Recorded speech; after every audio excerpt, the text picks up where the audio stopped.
श्री कृष्ण द्वारा चाणूर, मुष्टिक और तोशल का वध। व्यास जी कहते हैं, बलराम और श्री कृष्ण रंगभूमि के द्वार पर आए और महावत से प्रेरित कुबलयापीड नामक हाथी को मारकर भीतर घुस गए।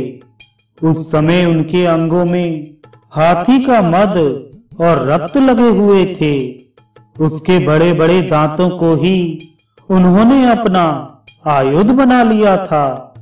वे दोनों भाई गर्वपूर्ण लीलामयी चितवन से निहारते हुए उस महान रंगोत्सव में इस प्रकार प्रविष्ट हुए, मानो मृगों के झुंड में दो सिंह आ गए हों। उनके आते ही रंगभूमि में चारों ओर महान कोलाहल हुआ। सब लोग विस्मय के साथ कहने लगे, ये ही कृष्ण हैं, ये ही बलभद्र हैं, ये कृष्ण वे ही हैं जिन्होंने भयंकर राक्षसी पूतना का वध किया था, छकड़े उलट दिए थे और दोनों अर्जुन वृक्षों को उखाड़ डाला, जिन्होंने बालक होते हुए भी कालिय नाग के मस्तक पर नृत्य किया। 7 रातों तक गोवर्धन पर्वत को हाथ पर रखा और अरिष्ट, धेनुक तथा केशी आदि दुराचारियों को खेल खेल में ही मार डाला। वे ही ये श्री कृष्ण दिखाई देते हैं। और ये जो दूसरे महाबाहु युवतियों के मन और नयनों को आनंद देते हुए लीला पूर्वक आगे आगे चल रहे हैं, वे श्री कृष्ण के बड़े भाई बलदेव जी हैं।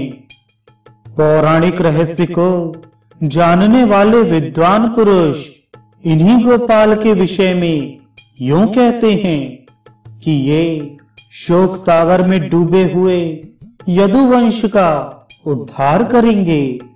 निश्चय ही ये सबको जन्म देने वाले सर्वभूत स्वरूप भगवान विष्णु के अंश हैं, जो पृथ्वी का भार उतारने के लिए अवतीर्ण हुए हैं। इस प्रकार जब नगर के लोग बलराम और श्री कृष्ण का वर्णन कर रहे थे, उस समय देवकी के हृदय में स्नेह के कारण उनके स्तनों से दूध बहने लगा। वसुदेव जी तो मानो समीप आई हुई वृद्धावस्था को छोड़कर युवा हो गए। उनकी दृष्टि अपने दोनों पुत्रों पर ही लगी हुई थी, मानो वे ही उनके लिए महान उत्सव हों। रनिवास की स्त्रियां एकटक नेत्रों से श्री कृष्ण और बलराम को निहारती थीं। नगर की स्त्रियां तो उनकी ओर से दृष्टि ही नहीं हटाती थीं। स्त्रियां आपस में कहने लगीं, सखियों, श्री कृष्ण का मुख तो देखो, कैसी कमल जैसी सुंदर आंखें हैं। कुबलयापीड हाथी से युद्ध करने के कारण जो परिश्रम हुआ है, उससे इनके मुख पर पसीने की बूंदें निकल आई हैं। इन श्वेत बिंदुओं से सुशोभित इनका प्रसन्न मुख ऐसा जान पड़ता है, मानो खिले हुए कमल पर ओस के कण शोभा पा रहे हों। इस मनोहर मुख की झांकी करके आज अपना जन्म सफल कर लो। आहा भामनी, इस बालक के वक्ष स्थल पर तो दृष्टिपात करो। श्री वत्स चिन्ह से इसकी कैसी शोभा हो रही है। यह संपूर्ण जगत का आश्रय है और इसकी दोनों भुजाएं शत्रुओं का दर्प दलन करने में समर्थ हैं। अरी सखी, उधर देखो, मुष्टिक और चाणूर को उछलते कूदते देख बलभद्र जी के मुख पर मंद हास्य की कैसी छटा छा रही है। हाय सखी, देखो तो सही, ये श्री कृष्ण चाणूर के साथ युद्ध करने जा रहे हैं। क्या इस सभा में न्याय युक्त बर्ताव करने वाले बड़े बूढ़े नहीं हैं? कहां तो अभी युवावस्था में प्रवेश करने वाले श्री हरि का सुकुमार शरीर, और कहां वज्र के समान कठोर एवं विशाल शरीर वाला यह महान असुर। ये दोनों भाई रंगभूमि में अभी तरुण दिखाई देते हैं। इनके सभी अंग कोमल हैं और चाणूर आदि दैत्य मल्ल बड़े ही भयंकर हैं। युद्ध के लिए जोड़ का चुनाव करने वाले लोगों का यह बहुत बड़ा अन्याय है कि वे मध्यस्थ होकर भी बालक और बलवान के युद्ध की उपेक्षा करते हैं।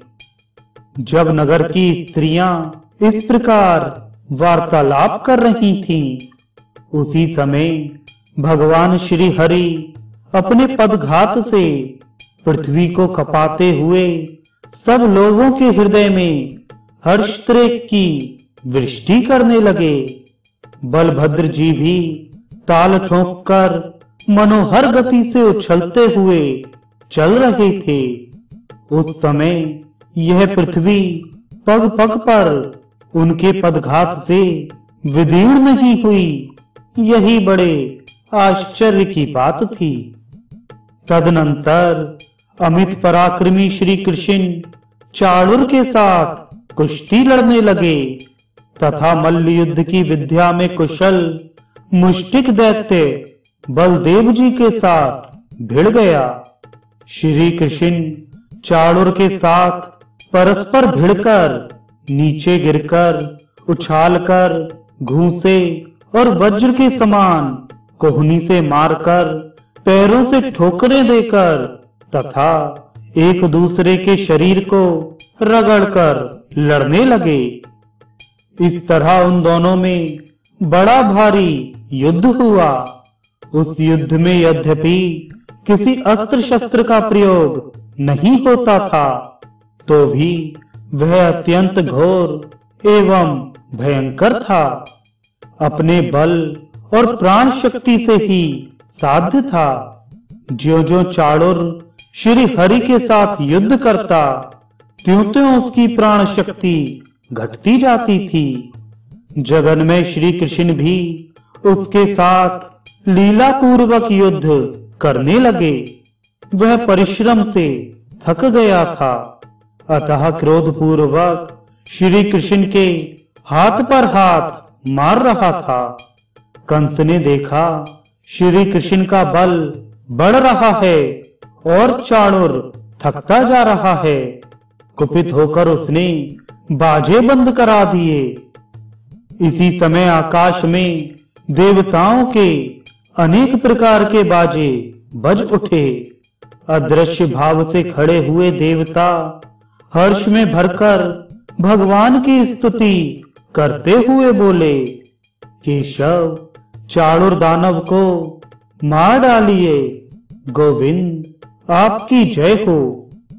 श्री कृष्ण देर तक चाणूर के साथ खिलवाड़ करते रहे, फिर उसे मार डालने के लिए सचेष्ट हुए और दैत्य को उठाकर आकाश में घुमाने लगे। घुमाते समय ही उसके प्राण पखेरु उड़ गए। भगवान ने उसे 100 बार घुमाकर पृथ्वी पर पटक दिया। चाणूर के 100 टुकड़े हो गए। उसके रक्त की धारा से अखाड़े में गहरी कीचड़ हो गई। महाबली बलदेव जी भी उतनी देर तक मुष्टिक के साथ लड़ते रहे। अंत में उन्होंने भी उस दैत्य के मस्तक पर मुक्के का प्रहार किया और छाती में घुटने से आघात करके उसे पृथ्वी पर गिरा दिया। फिर अपने शरीर से रगड़कर उसका कचूमर निकाल दिया। उसकी जीवन लीला समाप्त हो गई। तत्पश्चात श्री कृष्ण ने पुनः महाबली मल्लराज तोषल को बाएं घूंसे की चोट से मार गिराया।